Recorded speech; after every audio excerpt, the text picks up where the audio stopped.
All right, good evening. Thank you guys for joining us today as we talk about labor for small farms. My name is Savannah Columbia, and I work with the Center for Crop Diversification. Brett Wolf, my colleague, is also on this call. We will be in the background managing questions and things like that. But we have two special guests today that we're excited to hear from, Dr. Kimberly Morgan and Mike Baer. They are labor experts from the University of Florida's Institute for Food and Agricultural Sciences. And they'll be talking with us today about a landscape overview, evaluating the cost and process of adding workers to your farm, when does hiring make sense, and things like that. They also received a list of the questions that you had the option of entering in when you registered for this training. So we will be going through some of those. A few housekeeping things before we get started. This presentation is currently being recorded and will be uploaded to our YouTube page. So if you want to reference back to it, it will be there. Um, Also, because it's being recorded, if you don't feel comfortable asking a question to the whole group with your name attached to it, feel free to send your question to myself, Savannah Columbia, or Brett Wolf. We can copy your question and ask it in the chat if you would like to be anonymous. Also, if you guys wouldn't mind to drop your name and the county you farm in the chat, we kind of use those things for reporting metrics. So if you wouldn't mind to do that, and we also might have an evaluation at the end of this training, so stay tuned for that. But if you have any questions at all, when we're going through this stuff, feel free to use the hand raise motion on Zoom, or you can drop any questions in the chat. With that, I will hand it over to Dr. Morgan. Well, good evening, everyone, and thanks for joining us later on a Monday afternoon or evening. We're excited to visit with you, and I'll first off say, ask lots of questions. We're here mostly to help you with things that are specific to your situation or to what you have on your minds. So we have talking points prepared, and we have your questions that Savannah shared with us. Brief introduction of myself. I'm an associate professor and extension economist in Immokalee, Florida. I'm at our Southwest Florida Research and Education Center. And I met Mike when I started in this position 5 years ago now. He and my predecessor had been working for now 20 years with farmers and farm labor contractors to help them be in compliance and know all the rules, as this is 1,400 pages of regulations behind this H2A program specifically. So again, I'll turn it over and let Mike introduce himself.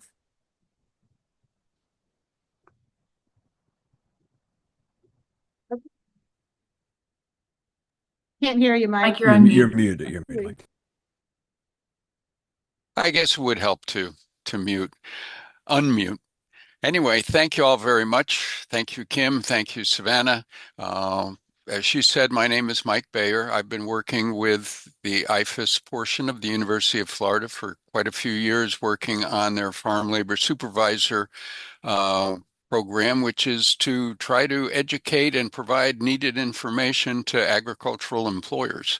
And appreciate the opportunity to address you folks in Kentucky. Thank you very much. And we certainly would like to get as many of your questions answered as we can. My experience has been with labor requirements generally on the federal level. I worked with the U.S. Department of Labor Wage and Hour Division for over 30 years. So I have some experience in how these laws and regulations are interpreted by the agencies that enforce them.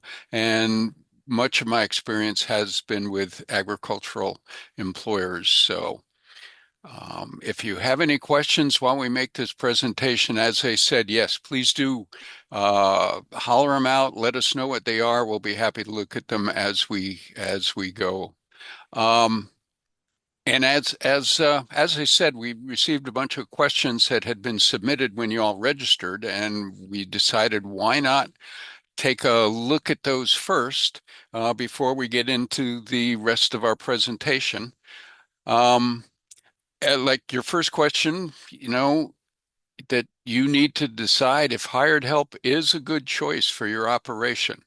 Um, that I would say, from my viewpoint of labor regulations, that's probably a question that's best answered by, are you able to produce what you want to produce with the manpower you have, or do you need more manpower? Whether or not you should be producing more, that would be kind of economic question. And Kim? And that's as an economist, we always say it depends. And then the next favorite thing for us to say is, the trade-offs, right? When you're bringing people on to do specific tasks, you have to decide if that's something you're willing to do to expand the business or keep it going as it is currently. So I think we're hopeful that after giving you some information on what all is involved in potentially bringing people on, you might have a better idea. Some work we've done with some research we've done with sort of small scale vegetable growers in Virginia, we specifically looked at not just, when do you bring workers on the farm, but when do you say you're working half-time or your partner is working full-time? When is there a decision point where the two of you may choose to quit the full-time job off farm and then devote your time 100% on farm versus you'll both stay with, part-time work or full-time work off farm and bring an employee in to cover the gap in time, because that's always the most constraining resource is time. Time is money, truly. So that's usually where I would look for an inflection point, if you will, is where is that at? And what's closely tied to that also is health insurance needs for the farm family. So that's a very important consideration. A lot of times it's not a one-to-one trade-off. Well, I'll quit my full-time job and then I lose insurance, or do I keep my full-time job and bring in hired help? So that's usually the first decision point that I have run across in working with folks and trying to answer this question. Costs are always there, but as you say, in that example, it's not a one-to-one because you would be losing potentially health benefits, which are not cheap or easy to come by. So other than that, the next bullet point we have here about the guest worker program requirements and costs, we have a resource through farmers.gov. I'm going to switch screens if I can talk and do that at the same time. This is like a hand-eye coordination, and I don't know if I completely possess. So hopefully you're seeing the costs of the H-2A visa program, not even speaking to the charge per hour, which I think in Kentucky is 15. How much is the prevailing wage rate for? $15.87 an hour is the primary adverse wage rate for H-2A workers. Okay.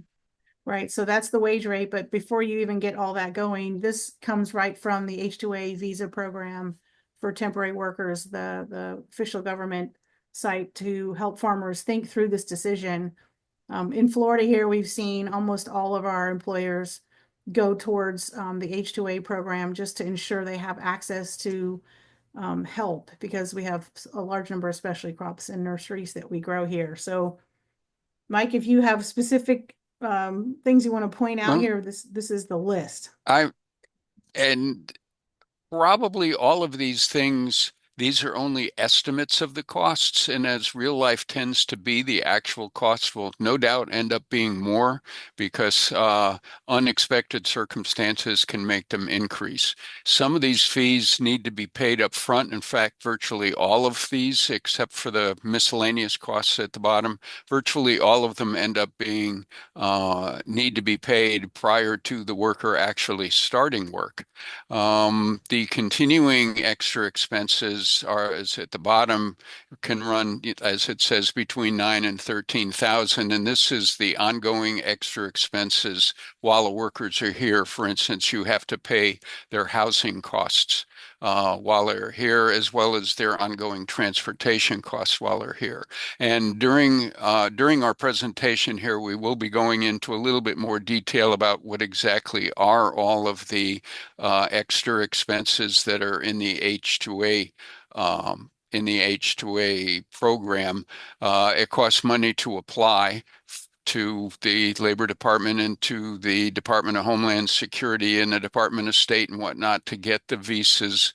There's consulate fees, that $192, that's what the worker is charged in order to get a visa, which you as an employer has to pay.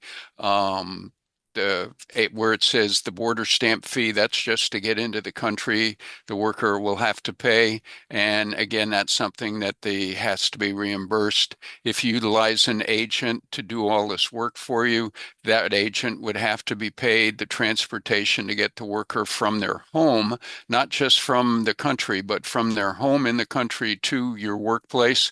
That has to be paid for by the employer. Weekly and daily transportation, from their housing to the job site or to the grocery store or whatever, that has to be paid for by the employer. And if you end up joining an association or something to help you with all of this stuff, no doubt there'll be membership fees for that. So we'll get a little bit more into the exact requirements as we get a little bit deeper into the program. So. Very good. Thanks, Mike. Yep. The next questions they wanted to know is what would be useful info for student farmers? From my perspective, that if you're a student as opposed to an experienced farmer or agricultural employer, that one of the things that you probably will need to decide is whether or not you want to use the H-2A program. And for that, we would almost always refer you to an expert, somebody that's done it before. But what we'll be covering today is going to be, in general, the regulations that pertain to agriculture employers that as y'all probably know, that there's a whole lot more in the way of federal regulations for agriculture employers than there are for other employers. So if you were operating a gas station, there's fewer laws that you have to take into consideration in regards to labor than you would if you're a farmer. So one of the things from the labor end that a student farmer needs to think about is that there's going to be a lot more labor costs than you probably would have been expecting from knowledge of other types of businesses. And from an economic viewpoint, Kim? Yeah, as I've learned more about this program myself, it is interesting where the costs come in that you're not expecting. And where and when and on the timeline of costs, right? Because cash flow is always a concern for any of us in farm businesses. So when you have to pay those costs and expenses before you even get the first person on your farm, and then once you get them working, when they're needing to be reimbursed for those expenses, or you need to pay them in advance if you hire a farm labor contractor. So it is an idea of putting down the numbers and helping you make that decision, which it varies on an individual basis, but I will say I do like this website. Let's see if I can switch over that they put out, because it helps you personally step through the decisions that you have in front of you in terms of cost, so you can work it out for yourself. I think a lot of us, I get asked this question a lot by growers. If I get a machine, it'll save me exactly what I spend on workers, but machine harvesting, or hire someone out to do the harvesting for me. And so that's not exactly a one-to-one when it comes to bringing in people. So you have to keep those factors in mind too. You have relationships, you have management concerns, you have multiple agencies involved in making sure you're in compliance. So I think I would say, Mike, it's not an impossibility. We do see a lot of smaller growers figure out ways to do, bringing in under 10 H-2A workers and share out some of those learning experiences across others that have done it. Right. And one of the things that we'll discuss shortly is going to be what options might there be to spread that cost out. I do want to mention, in case you noticed it just before Kim scrolled the screen there, that the Department of Agriculture has not updated their website. So the expenses you may be able to collect, the transport expenses where it says you don't get reimbursed until or you don't have to reimburse until 50% of the contract is over. That's actually partially incomplete because there are other laws, the Fair Labor Standards Act in particular, that requires the reimbursement to be made immediately. And our recommendation is you go ahead and make the reimbursement immediately so you don't have to worry about violation. Also, the up to 1588 per day for providing the meals, that cost is now $16.28, which still I would imagine it's a little tough to be able to provide three good meals a day for 16.28 a day, but that amount has changed too.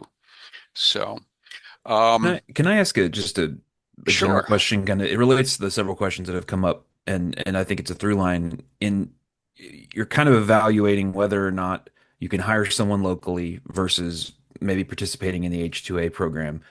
And I think is it usually more expensive to hire an H-2A laborer than it is to hire someone locally? And if so, why would it be that someone would even consider doing that? And what are some things that kind of factor into that decision-making process?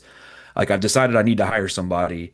Okay, that's one question that's kind of a fundamental business planning and economic question. And then at the next stage of okay, the person I'm going to hire, should I go local or should I go to this program?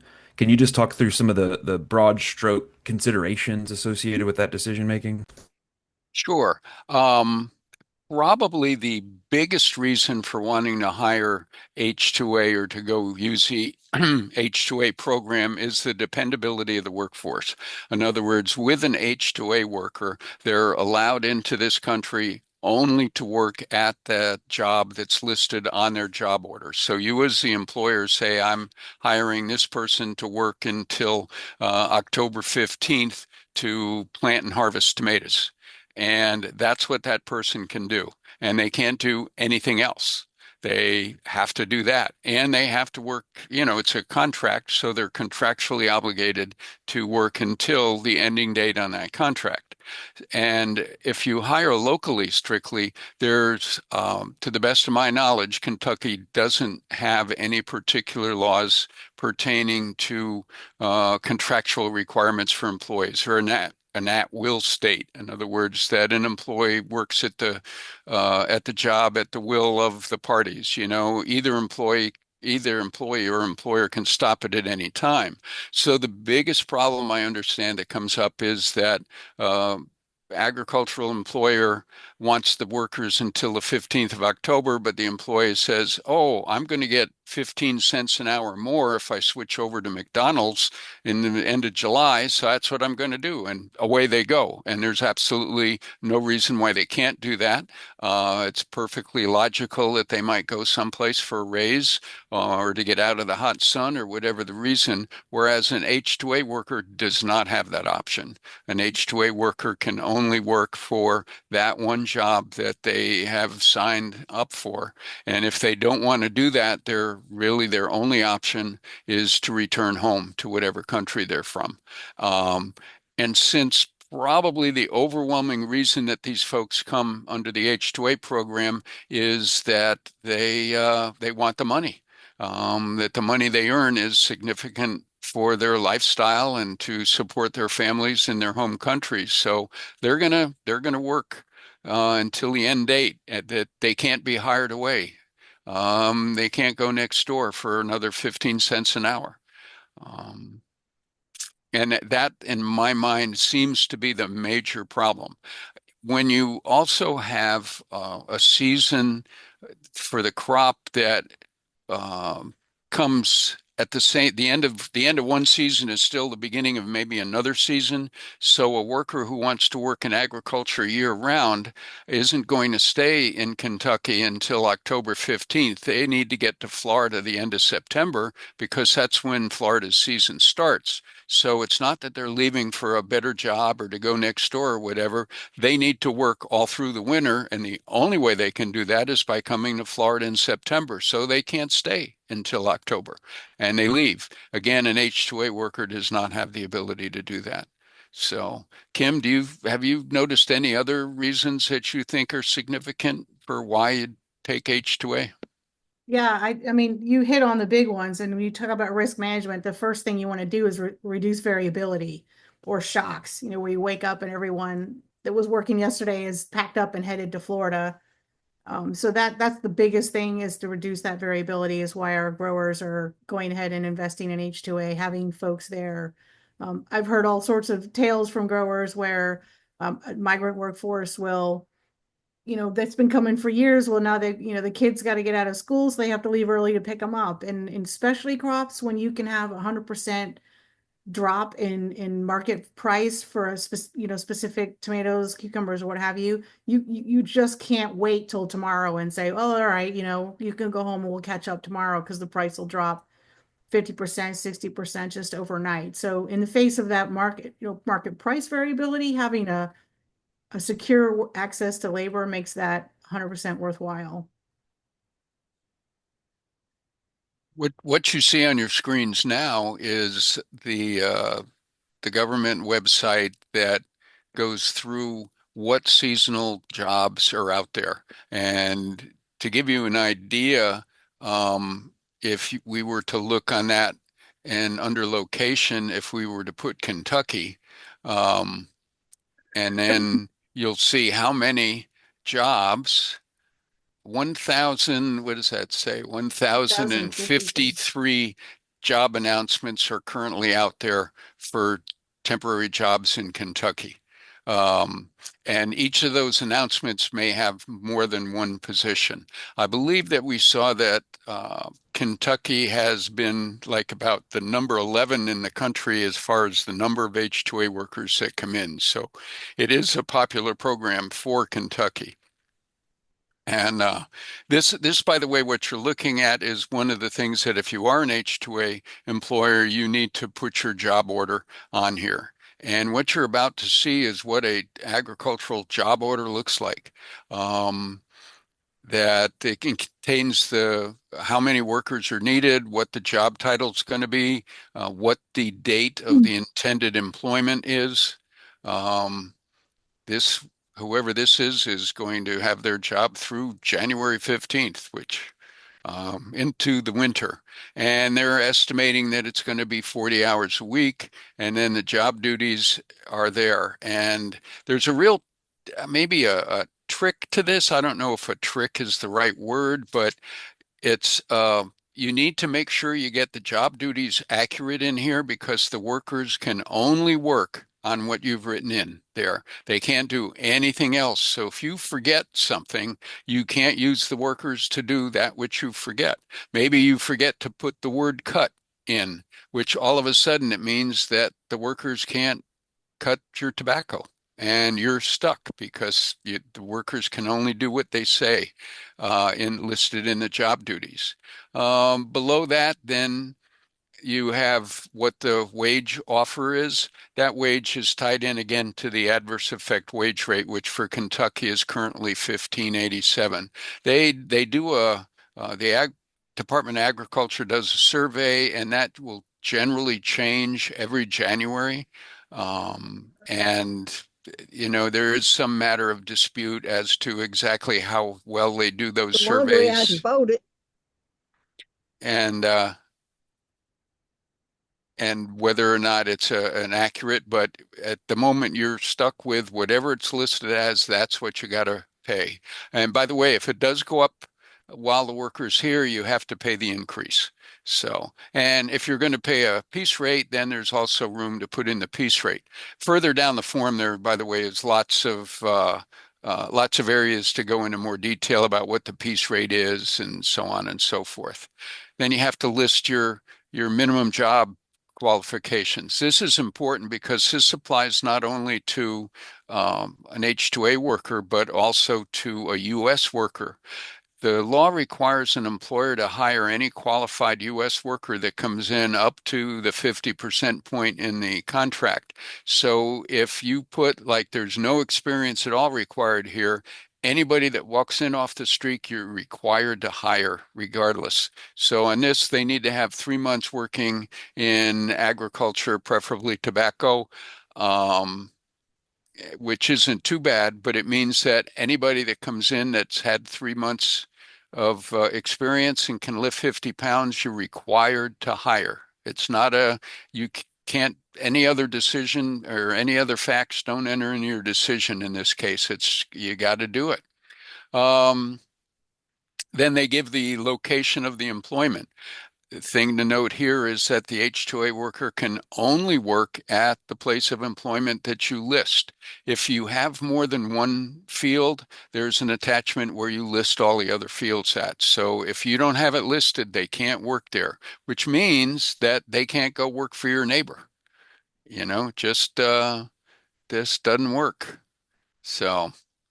And then you have to provide the housing where the worker will be living. Again, this has to be free, provided to the worker. He can't pay, she can't pay. The housing has to meet OSHA standards. The housing also needs to have been permitted and inspected prior to this. In Kentucky, the state workforce agency does the inspections prior to this, and you would generally have to include a copy of that permit and inspection with your application here. Again, there's room for later on in the form if you want to add other housing locations. Then you need to tell what it is you're going to do about food. So in H2A, you either need to provide a kitchen and cooking facilities for free, and then the worker goes out and buys their food. Or if you don't provide an OSHA approved cooking facility, you would have to furnish 3 meals a day. Again, and that's that $16.28 you can charge the worker for those 3 meals per day. Most common and a better idea is to provide the kitchen, because if you ever remember eating at some large facility, you know, like at your school cafeteria, everybody complains about the food. No different in H2A. If you cater the food, they all complain, no matter what. So, obviously, to me, providing the cooking facilities is a much better idea. The transportation and daily subsistence, that will end up being how you're going to move the worker around. Whether it be into the country or from where they're living to the field. And then this is how that worker needs to apply for a job. So again, both locals, in other words, U.S. people who live in the United States or its possessions, you know, Puerto Rico, Guam, Commonwealth of the Northern Mariana Islands, all those places have access to this website, and they can say, oh, look, I think I'd like a job in Kentucky working with tobacco. And then this is how they would apply. And it's required that you put your job order onto this system. That's one of the ways that you document that there are no U.S. workers that are available to hire, is by you put the job on there. Obviously, if you're looking for 4 workers and you get 4 local people that you have to hire because they meet the qualifications, then you probably are not going to pay the money to bring in 4 workers from some other country, because it's going to cost you all that money we were talking about. So again, at the moment, there's, you know, over a thousand of these job orders listed in Kentucky. There you can search any number of ways if you happen to be interested in having a job like that, or you can see what the competition's doing, how many they're asking for. Um, and this is in essence how people can find out about jobs that are H2A.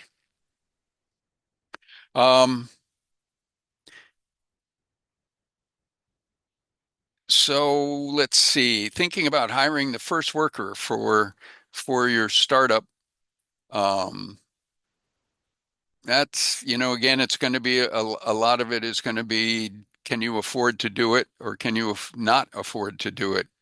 Um, if you obviously have a big family, that's helpful.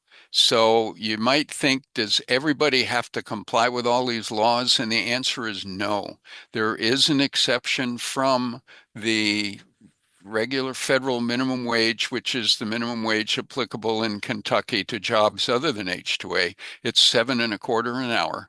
And there is a law that's an exemption from that law, as well as an exemption from the non-H-2A agricultural labor requirements, and that is for a small farm. So if the only employees of the farm are immediate family members of the farmer, and again, that the stress is on the immediate. It can't be, some third cousin twice removed. It needs to be your immediate family. Then you're not subject to those laws. If your farm is small enough that they have always used 500 man days a quarter is the number of hours that they talk about to designate the difference between a small farm who's not subject to it and one that is. And what they say is if in any calendar quarter you did not use 500 man days or more, then you're also exempt from the law. 500 man days works out to be like 6 or 7 full-time employees. So if you had one quarter in a previous year where you used more than 6 or 7 employees, or 6 or 7 employees or more, you wouldn't qualify for that exemption. But if you never had that many employees working on the farm, then you would be exempt from those two laws. Now, the thing to keep in mind is that does not exempt you from H-2A, meaning that if you decide to go to H-2A, even if you're a very small farm, you become subject to all those H-2A requirements. So one of the themes I'm kind of seeing in some of these questions is this idea of like hiring my first employee, and that's a big discussion that's kind of beyond the scope of what we're doing here. But we're not just going to have one labor talk and then drop the topic for the rest of all time. So I'm thinking we'll Savannah and I'll put our heads together and think about structuring something for hiring your first employee. And then we can refer people to this as far as discussing H2A and thinking about that. But I'm just realizing that that's another gap in some of the talks and trainings we've done that I think we could probably fill as far as a little bit more on a blend of economics and HR kind of considerations. So anyway, I'll just not, I don't want you all to feel like you have to cover the ground of, onboarding and how to decide if you want to hire somebody, if it makes economic sense. There's a lot of ground, a lot of complexity here. So, but I appreciate the thoughts on that. Yeah. And the next two questions there are probably within that similar scope of things. The how to increase your reliance or how to increase your farm labor force, and what are the options keeping transaction costs low. Again, for hiring anybody, whether it be a local worker or an H-2A worker. Information regarding hiring labor, same thing. That would be something good to look at in the future. Grants available for growers. I would say that your best option that I'm aware of at the moment is to stay tuned with your extension service, to stay in good contact with the University of Kentucky so that they can fill you in. They would know as soon as anybody whether or not grants become available. There have been grants coming from the federal level in previous years, especially to help with hiring on the H-2A program, and there may be again in the future, hard to say. The Kim, do you have anything extra about grants that have you seen Um, many come through IFAS? well, we saw, that one tiered approach where some growers got help based on the farm sale size that came from the federal side. And I know some producers were able to apply for those grants, but I think it was on the larger, the 250,000 plus group. So I'm trying to pull up information on that in the Uh, grant program specifically. We did get a question pop up if we want to work on that one or sure. okay. It says or Steve, if you wrote it, if you want to speak, or would you like me to read it? Yeah, I don't mind speaking. Thanks, everyone. Appreciate all the good information.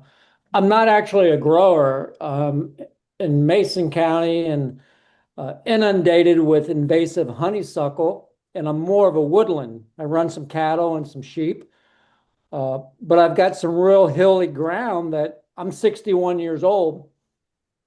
I I'm going to have about a 3 or 4 year window when I need younger, more agile people to remove invasive species and implement the control plans. And I can see, I do hear that from my perspective, the visa program doesn't make financial sense. But as you develop more trainings, not all of us are growers or production minded. We're trying to control invasive species in our woodlands. So the question is, are grants the only way to approach this, or do you hire outside the H-1 visa program like Brett had mentioned early on in the conversation? Well, one possibility in as an alternative that any agricultural employer has is the farm labor contractor system. And a farm labor contractor is someone who is not themselves a farmer, but hires and provides agricultural labor to farms and such. And let's see, the actual definition of a farm labor contractor is somebody that recruits, employs, solicits, hires, or transports agricultural labor and gets paid for doing it.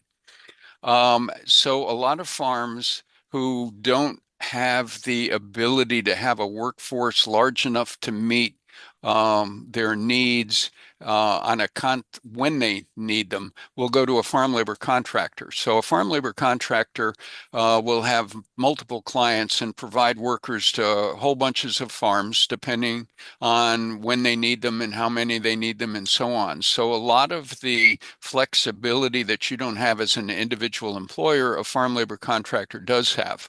And that could theoretically be an option to you. I don't know if there's many farm labor contractors that call Kentucky home. Florida is a state that does have a lot. The last time we checked, there was somewhere over like 3,000 farm labor contractors that operate out of Florida. But I do know that the contractors from down here do go up to Kentucky and bring crews with them. So again, a contractor is somebody who hires and furnishes the labor to the agricultural employer, and you work out, on a contractual basis what it is that you need and how many and when and to do what. And that way, the farm labor contractor is the one that needs to worry and address the primary responsibilities for hiring and paying and doing all that. That being said, a farm labor contractor is required to be licensed by the federal government and must carry a license with them that authorizes them to employ, and if they transport, authorizes them to transport and authorizes them to house if they house workers. And as an agricultural employer, it's your obligation to ensure that any contractor that you do hire is licensed and is authorized to do whatever it is that you want them to do for you.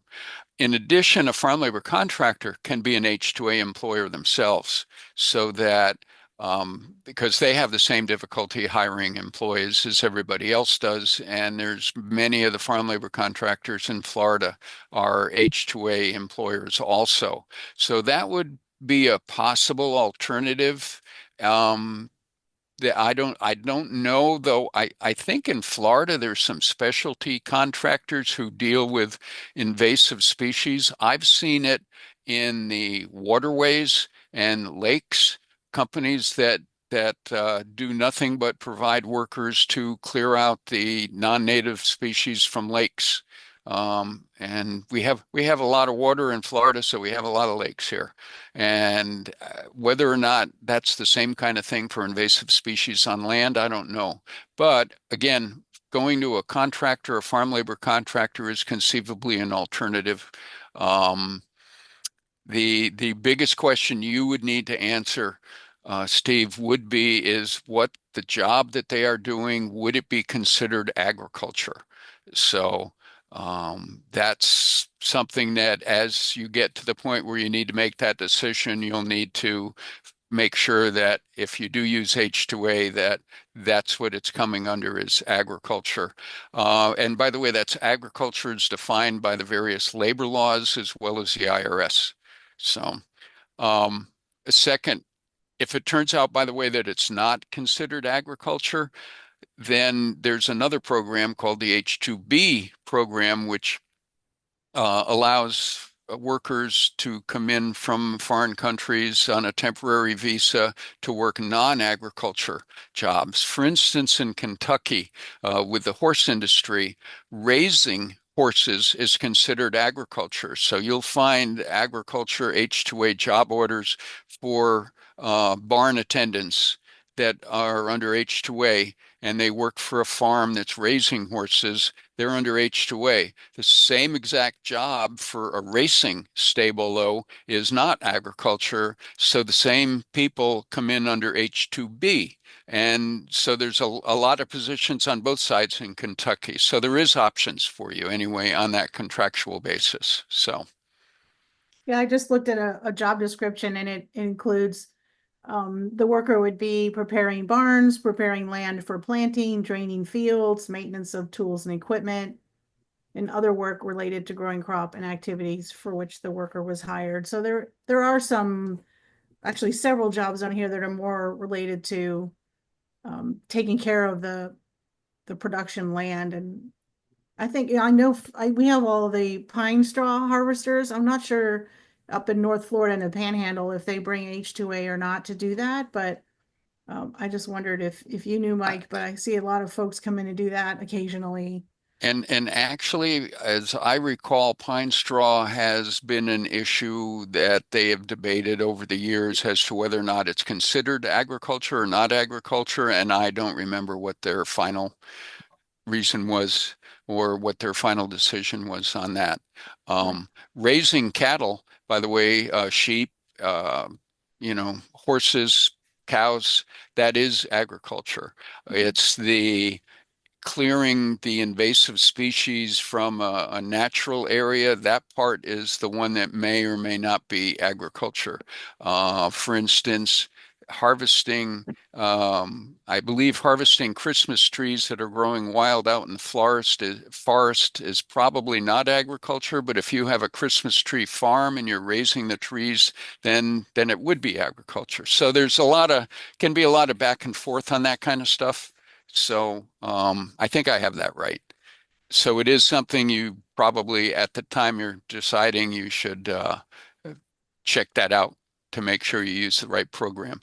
And there's probably plenty of good, well-informed people that can help you with that. So.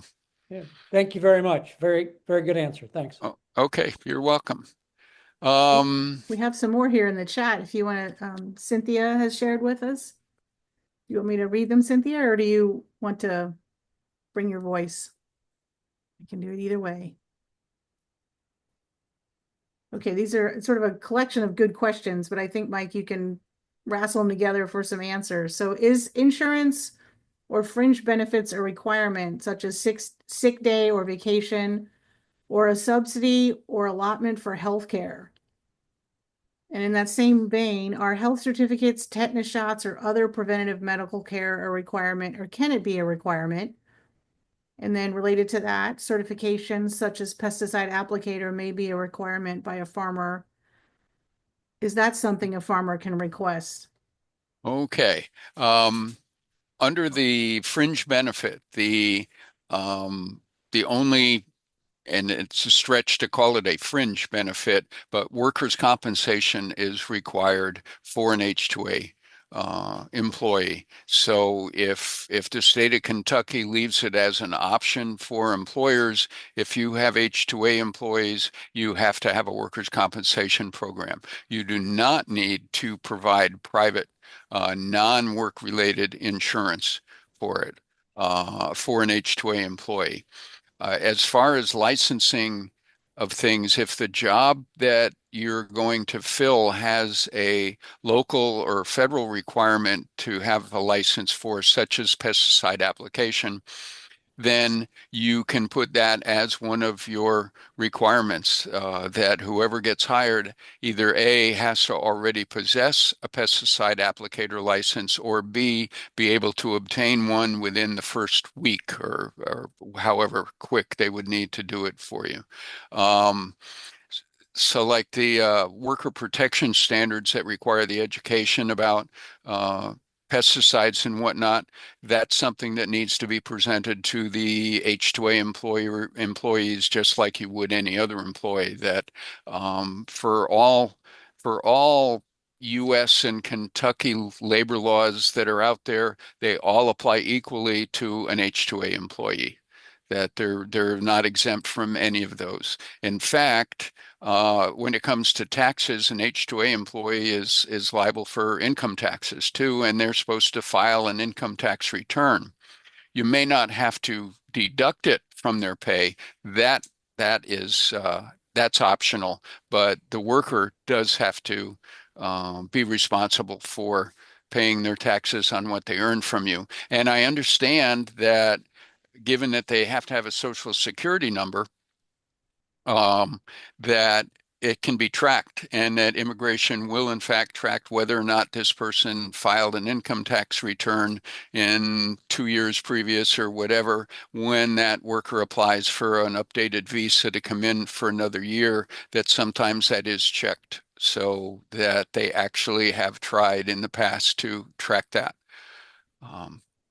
So Regarding vaccinations like tetanus shots, can that, or any other preventative medical care, can that be a requirement? I know, Mike, this came up with the COVID vaccine, and I believe you said if it was it had to be in the job description if that was a requirement, or how did that fall out? I probably the COVID vaccine is not a good example because I do know states have passed state laws pertaining to whether or not that can or cannot be required by an employer. And that then has branched out as the arguments continue about whether vaccinations are a good idea or they're, et cetera, et cetera, et cetera. So I would say you probably should consult with a good labor attorney in your state if you're going to put a requirement like that in. Now, that being said, I believe there's some federal regulations that establish vaccinations that are needed to come into the country, whether you're coming in as a worker or a tourist or whatever. And so that would need to be complied with, and that would not need to be on the job order.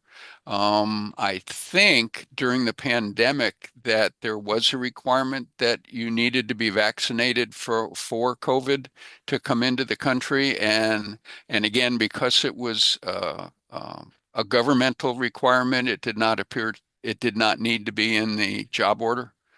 So. And labor options related to immigrant help. The two that are most common are the temporary programs, the H-2A for ag workers and H-2B for non-agriculture workers. That's that page that we were showing you where it lists the jobs, that lists both H-2A and H-2B. So the bigger jobs for H-2B tend to be in the service industry. So if you, well, and the horse racing industry in Kentucky also is where they are. And yeah, in the advanced search section of that page, you can specifically look for non-agriculture jobs that are listed. So like, for instance, if you were to put Florida in there and put Mar-a-Lago in as the search option, and in the first one put Mar-a-Lago, Okay. it'd be No, I don't know how to spell it. Mar space A. Okay, there you go. You can tell I've never been invited. Yeah. Here we go. And then let's see, what is that going to show? And it, of course, is going to show something totally bizarre. It's going to show farm workers. Oh, take the job type and switch it to non-agriculture. Let's see what we have here.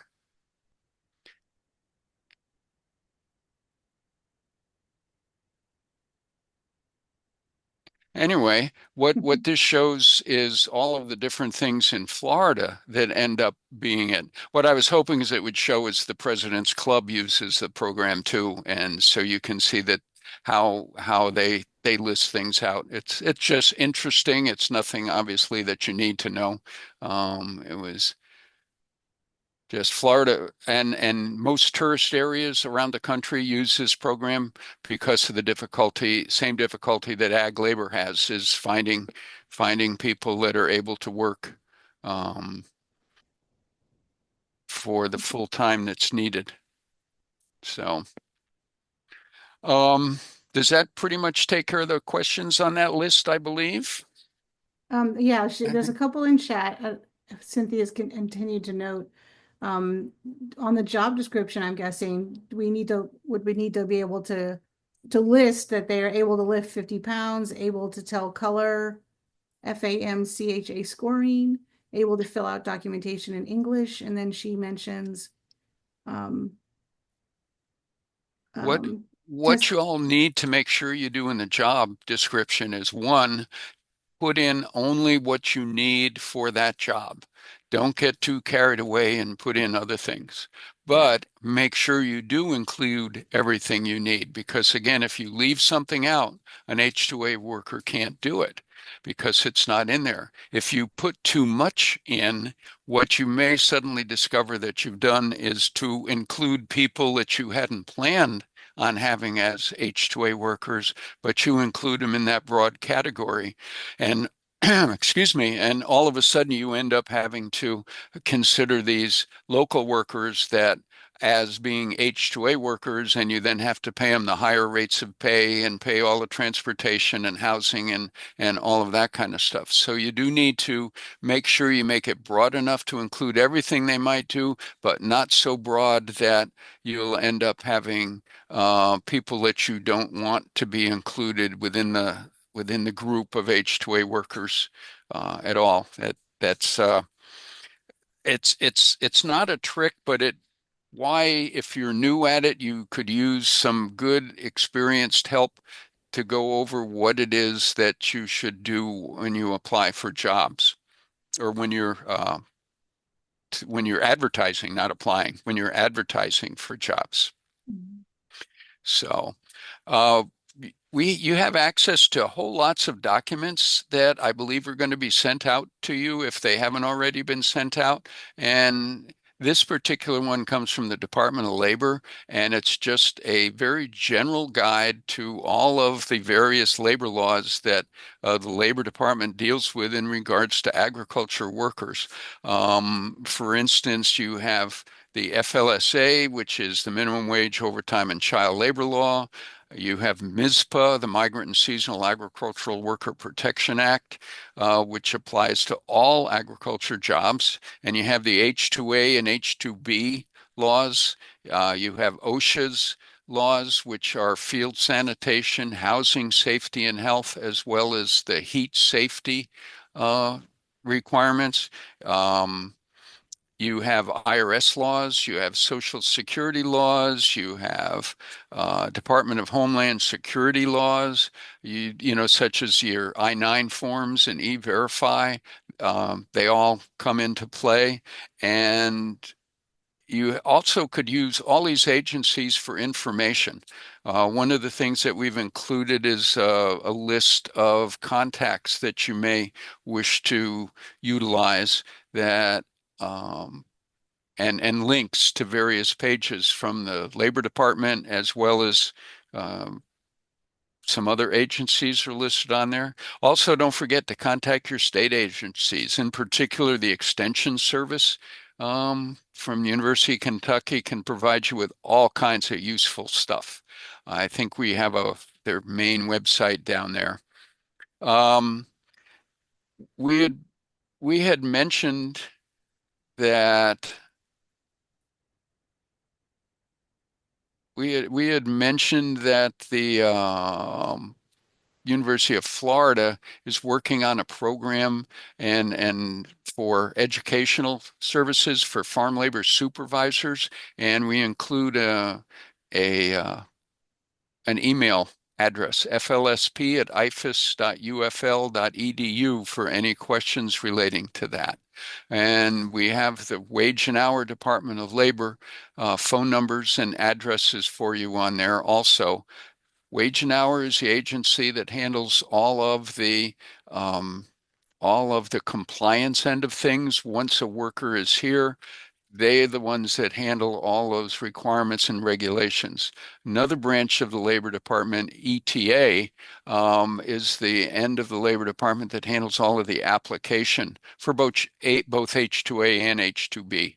And we have links to their pages. And of course, the transportation of workers, it comes under both the Department of Labor as well as the Department of Transportation. So we have some links for you on this sheet also. So pretty much anybody can use H-2A as long as it's an agriculture employer. It can be, again, a farm, a ranch. It can be a packing house. Again, they do need to be defined as agriculture within the Fair Labor Standards Act, as well as IRS rules and regulations. Some packing houses may not be considered agriculture and therefore have to be paid overtime, by the way.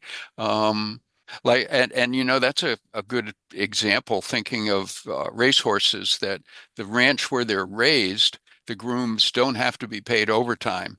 Ranches that are racing ranches, and I don't know what the exact terminology would be, but if they're non-agriculture, then they would have to be paid overtime. So that, of course, brings to mind, how do you know how many hours they work? Something really important and is frequently a problem when the Labor Department comes calling is counting hours worked. What does count as hours worked? We have a kind of a saying that we use, which is on the farm, on the clock. What that kind of means is if your workers are actually on the farm, that would be considered work time. So if they're waiting to go to work, which as you can see there, they call engaged to wait, then that's still work time. So if they're required to be there and they've gotten there, but there's no work for them yet, or the crop has yet to dry, or the horses haven't come back, or whatever the issue might be, they're waiting for that to happen, then it needs to be work time. It needs to be recorded as work time. Another issue can be under rest and meal periods, that, as that says, if a rest period's less than 20 minutes, it's always compensable and has to be counted as work time. A meal break, if the employee is totally relieved from duty, completely relieved from duty for the purpose of eating a meal, so it needs to be at breakfast, lunch, or dinner time, then it doesn't have to be considered hours worked. And a frequent issue is a worker is not completely relieved from duty. They may continue to do something, even if they weren't asked to, or they weren't ordered to, or they didn't have to do it. But if they do it, it counts as work time. An employee can't volunteer to work. That doesn't exist in the for-profit world. They have to be, if they're working, those hours have to count, and it has to be recorded, and the employer needs to keep that record of hours worked for a period of 3 years. And they need to record the time an employee starts working and time an employee stops working. If you have an employee that works on their own and you have no way of documenting whether they actually stop or not, you're going to have to depend upon the honesty of the employee to let you know. So make sure your employees know that they have to tell you whether or not they continued to work through the time, and you need to record that time as hours worked. An interesting little thing is travel time. Normally, home to work doesn't count as work time, so that's okay. You don't have to count that as hours worked. But if they travel during the day, like once they've started, if they're going from field A to field B, even if it's at lunchtime, they still have to be paid for that time. That time still has to count. So when they're going from one place to another during the day, that is considered work time. a couple other requirements that all of the labor laws have, whether it be H-2A or something other than H-2A, in agriculture, is that they they have to not pay for anything that's for the company's benefit. So if you talk about an employee damaging something, they can't be required to pay for that. So um, keep that in mind. Okay, a couple other things to remember, that as an agricultural employer, if you do hire a farm labor contractor, you have to make sure the contractor is properly licensed and authorized to do what they're going to do. If you do want to make a deduction from um, an employee's pay, you have to have told the employee that you're going to do that. Sorry, I can't keep up with you, Kim. I'm sorry. I'm trying to keep up with you. Uh, Let's see, is this? So since you can't charge the employee for anything that's not for their benefit, if you do charge something that is for their benefit, say again, the cost of food. And again, the H2A says if they don't have a kitchen, you can furnish catered food to them and charge them up to, at the moment, it's $16.28 per day for 3 meals. However, you have to make sure you will have notified the worker prior to making that deduction. So in other words, on that job order you saw for H2A, you have to write down, and you are going to pay $16.28 a day for meals, because if you haven't told the employee, you can't do it. If it's a non-H2A employer, in other words, there are no H2A workers on that job working for that company, you still have to not make a deduction unless you have advised the employer. There's even a government form that you're getting a copy of. It's on the list of it's on the list of attachments that we've included, that all agricultural employees have to get this form when they're recruited, and that's a copy of the form in front of you there. That, and again, only what's on that form is what you can do for in regards to that employee.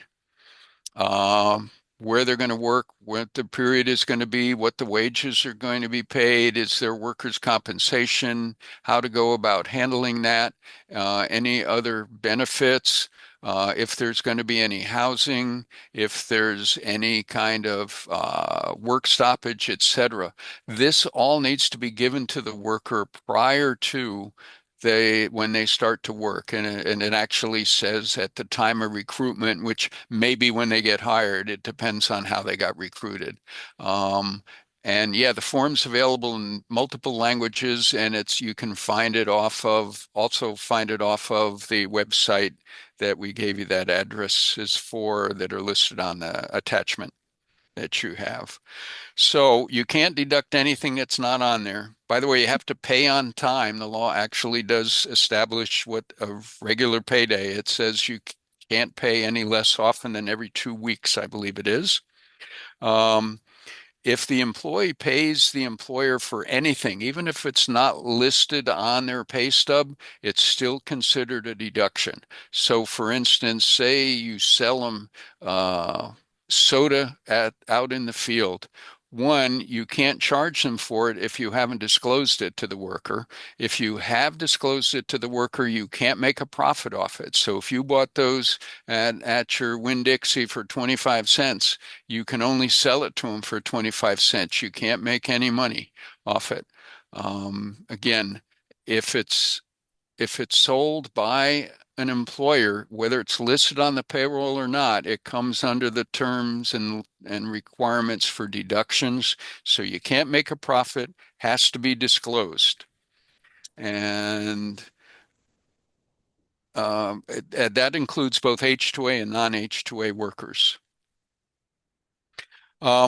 Another thing y'all will need to do is to provide field sanitation facilities, which include drinking water, clean and maintained toilets.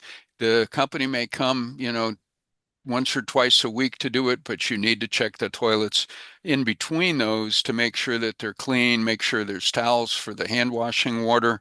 One other thing that's really important is to have a heat safety program. Uh, and that includes things as providing shade and water. Um, and you need to have a specific plan to do it. It's not just, oh, this is what I'll do. OSHA enforces this part, and whereas they may not come out and specifically look for a heat safety plan because they haven't gotten that far yet, they're working on coming up with the regulations. Under the general duties clause in the OSHA law, that's what they've been holding employers responsible for having a plan. And so if a worker comes, if a worker is affected by heat, OSHA's going to want to see what this is. And I guess you have to make an OSHA report if the worker ends up in the hospital, and that will generate a visit from OSHA, and they're going to ask for, let's see your safety plan. So you need to do a little work and get that safety plan in place so that you can keep workers from having problems relating to the heat. If transportation is provided to workers, you need to make sure that in any vehicle that the workers transported in, that's whether it's a pickup truck or a bus or a van or whatever, that vehicle must have an annual inspection. And it can be either a Department of Labor inspection or it can be a DOT inspection. But again, no matter the vehicle, if a worker's transported into it in agriculture, again, this is either H2A or non-H2A, that the vehicle needs to have an annual inspection.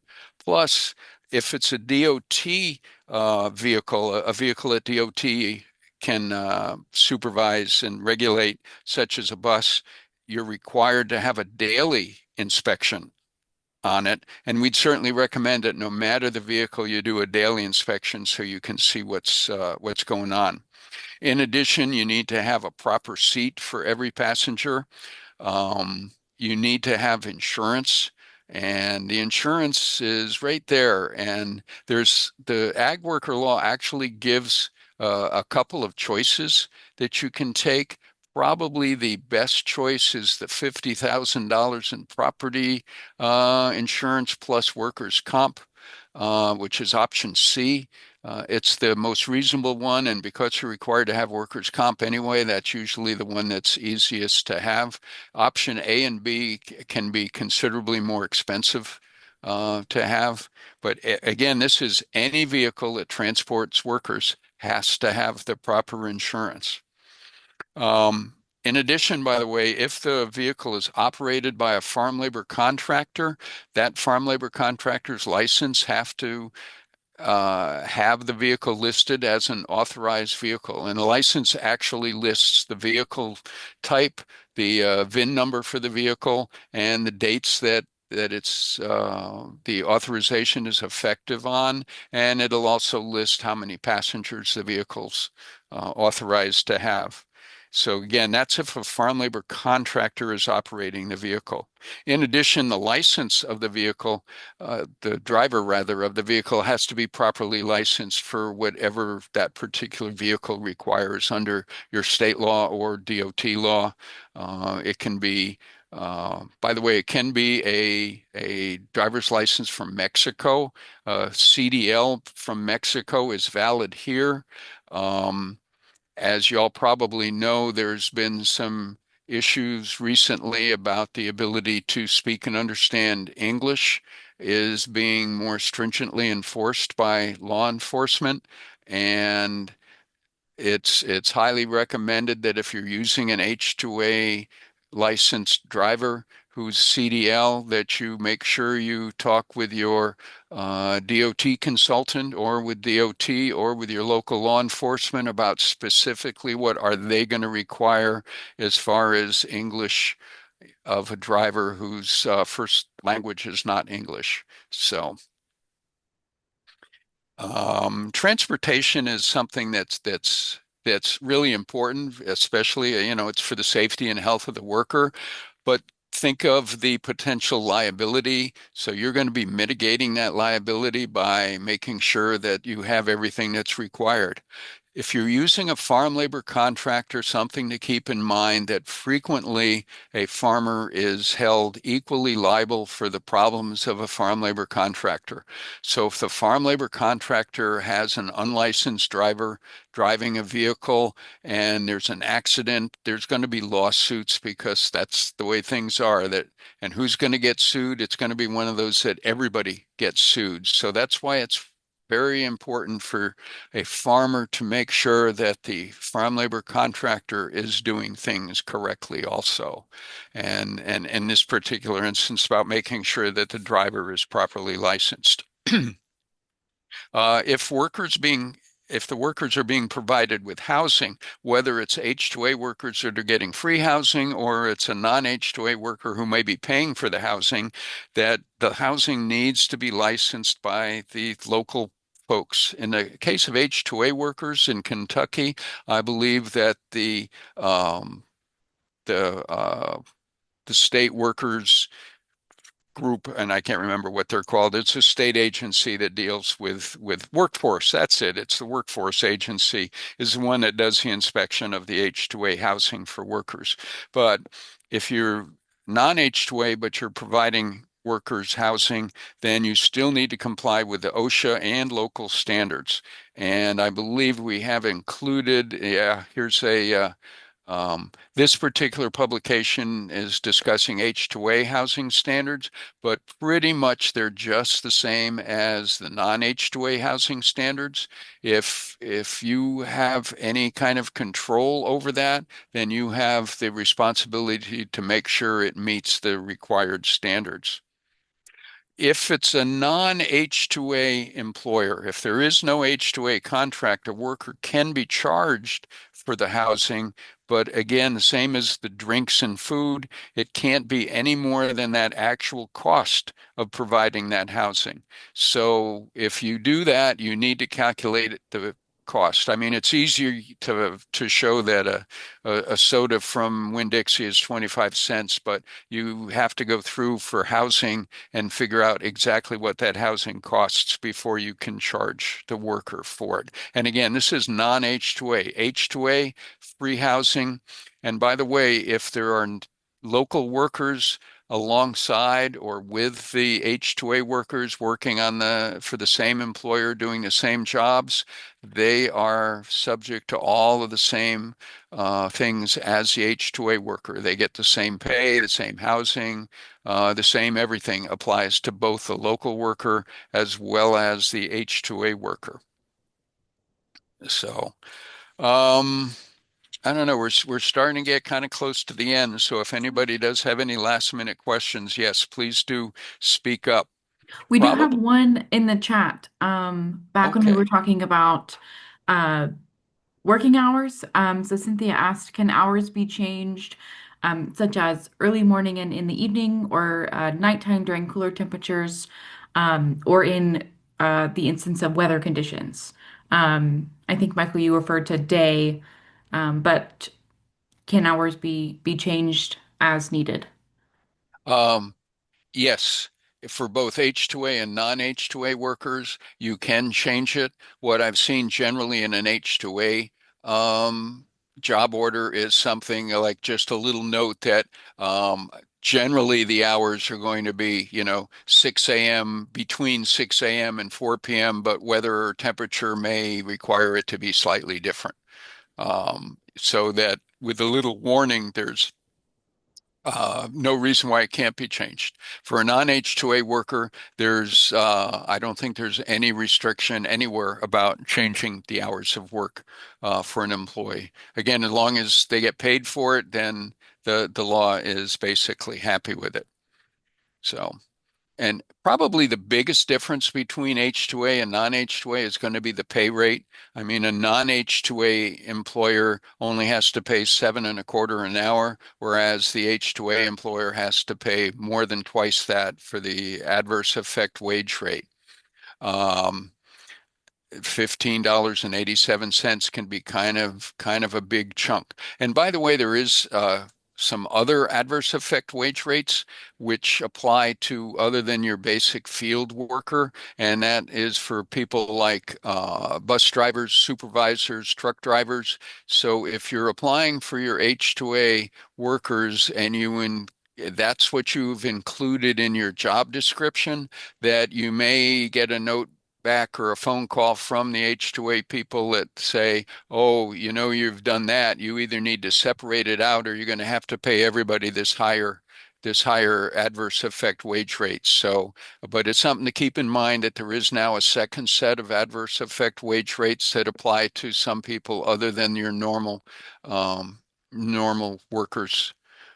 Um, and what you have on your screen is OSHA and NIOSH have an app that is helpful. It gives you your feels like temperature, your heat index, I guess is the actual terminology, which will help you with your plan for what you're going to do.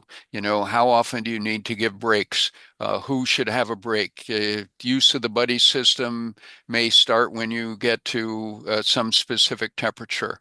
And this is the kind of thing that OSHA will want to see that you have in place. You have a supervisor in the field that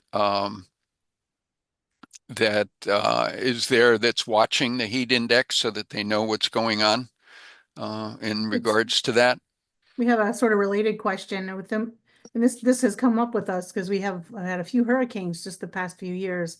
With so many issues such as disasters or an emergency, should information be provided for worker safety, such as evacuation, where to go, or is that not addressed in an international language? And we sort of touch on this in the training that we do, sort of walk through exactly a kind of a scenario like this with role playing, with our crew leaders. It's, what do you do in that instance and how do you find all of your crew?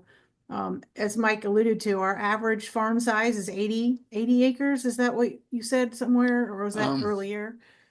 But it's big. And if you've ever been to South Florida, you're in a sand pile dodging ditches that may or may not have our native reptiles hanging out in them. So we strongly encourage the crew to buddy system, to have this app with them, and that be sort of the morning, truck side chat to get it straight with what the weather is, what we're expecting. We get a lot of lightning.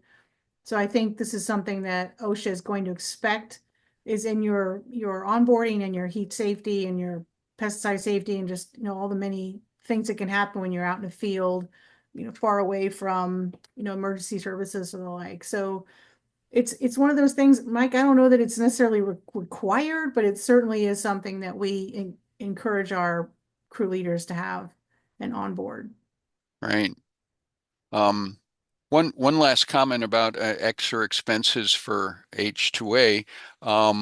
This heat safety thing is an expense or a policy that you should have regardless of whether it's H-2A or local workers. One of the things under H-2A that does cost more money is that there's what they call a three-quarter guarantee, which is that you have to guarantee to that worker that by the end of the contract, that they have had the opportunity to work at least three-quarters of the hours that were contained in that job order. So in other words, if you put 40 hours a week is going to be the average work week, and let's say the contract's for 10 weeks, you have to guarantee that there has been three-quarters of 400 hours of work for that employee. And if there isn't, then you have to pay the employee the difference between what they got and what the three-quarter would pay. The only exception to that is in the case of something like a hurricane. An act of God is what they say in the regulations. If an act of God comes in and does something that, it tears up the season, or the floods that Tennessee had in eastern Tennessee last year, something like that, the H-2A does allow you to stop and not have to continue to the end of the contract and be responsible for the three-quarter guarantee. So it is one thing that they do take into account for. And that there's lots of other things that the law requires, and I would strongly recommend to anybody that's an agricultural labor employer, that they make sure that they familiarize themselves with what the requirements are. And Kim, The speaking of which, Cute, yeah. So again, I mentioned at the beginning that I first met Mike because he had worked with my predecessor on our farm labor supervisor training program. It was a 2-day, 8-hour long sort of lecture course that we offered, and I think 1,500 folks actually attended and learned a whole lot about not doing exactly the applications, but learn about this type of thing that we've sort of gone over in 90 minutes as a speed course version. But this, if you are interested, this course has now been, and it's an almost finished process of being available in an online format that you could take at your own pace and work through examples. For example, how do you work out wage and hour, manage the 3/4 guarantee, manage the paycheck every week, manage the hours worked. And so we walk through that, and Mike is our big provider of content for us for this program. So it's going to be available online. In response to our advisory panel here, they wanted a certificate or a certification program. So we are working with Ag Ed Services and Technology here in Florida. They're a wholly owned subsidiary of Florida Farm Bureau. So we provide the content, and then they go offline to AEST and take a proctored exam. And then that way they can demonstrate they've taken ownership of the material. So it allows those that have achieved the certification to present themselves to an employer as we've been through this. We've taken the time, we've invested the resources, and we have a good grasp on what we need to know to manage folks. Because to speaking to when do you hire people? Well, do you like working with people? Do you like being a manager? I mean, and how do you communicate with folks where there may be some barriers to that? And so we go over that along with many other things, including pesticide safety, heat illness prevention, writing a plan. So we'd be excited to have you follow along on Facebook. Well, you'll see announcements of when that may launch, and the availability has always been intended to be across the South, or anyone that wants to take it and achieve that certification. So we have our email address there at flsp@ifas.ufl.edu. Follow us on Facebook, and we'll hopefully be letting folks know that that's available here very soon. Mike, you also mentioned you would share your phone number. If I may ask you to repeat it again, and I'll put it in the chat. sure. The phone number is 561-371-0126. And I believe Savannah sent out something, and she will probably be sending something out that will include that. But I'll be happy to try to help you out, answer any questions you might have. Again, it's 561-371-0126.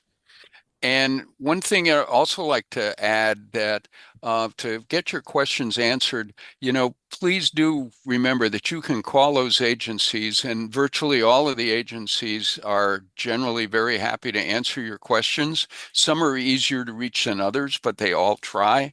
And I would think that the Extension Service in Kentucky is a great place to start. Plus, if there's any kind of employer associations that may be able to provide answers for you too. I had noticed that the Agricultural Workforce Management Association, which may or may not be a nonprofit, is based in Kentucky, and they obviously have a lot of knowledge about H2A, and they have a website that even if you're not a member of the association, you can access their website, and they have all kinds of good, helpful hints on there also. So you definitely should, if you're interested in it, or if you already are an H2A employer, to ask some questions, find out all kinds of information by accessing these websites. That's a good way to do it. And one little side note, if you are a small farmer, another possible way of being able to get into the H2A programs is through a nonprofit association of agriculture employers that can possibly get together, but that would require being a member of an association and maybe forming the association, but that is one way of doing it, or to hire a farm labor contractor who is an H2A employer. You may be held, you are generally jointly responsible for making sure things are in compliance, but the primary work is all done and the money is all fronted by the farm labor contractor. So that would be another possibility for a small employer. Thanks.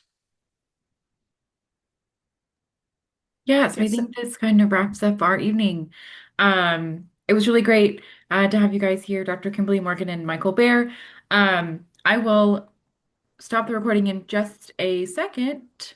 But I want to say to our attendees, and even those who weren't able to get on with us tonight, you will receive a recap email that has the link to the evaluation. If you all wouldn't mind to take a minute to fill that out, it's just 4 questions, and really helps us kind of gauge your all's interest in this topic and what you learned and how we can move forward with this kind of programming. I will have a link to this recording on our YouTube page. I have also linked Michael's phone number, the Workforce Management Association's website, the 2 attachments that were in the chat earlier are also there, and then the Farm Labor Supervisor Program email address is also in the recap. And that will go out this evening once I can get this recording downloaded.